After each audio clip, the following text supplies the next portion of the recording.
In 1947, Andy Dufresne, Tim Robbins, a banker in Maine, is convicted of murdering his wife and her lover, a golf pro.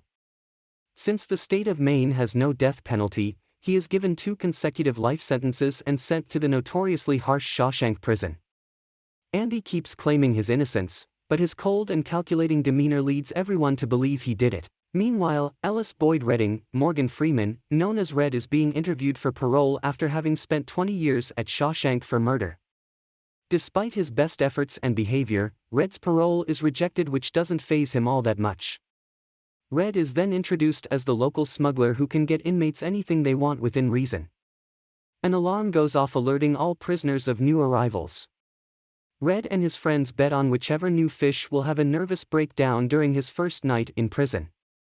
Red places a huge bet on Andy. During the first night, an overweight newly arrived inmate, nicknamed Fat Ass, breaks down and cries hysterically, allowing Haywood, William Sadler, to win the bet.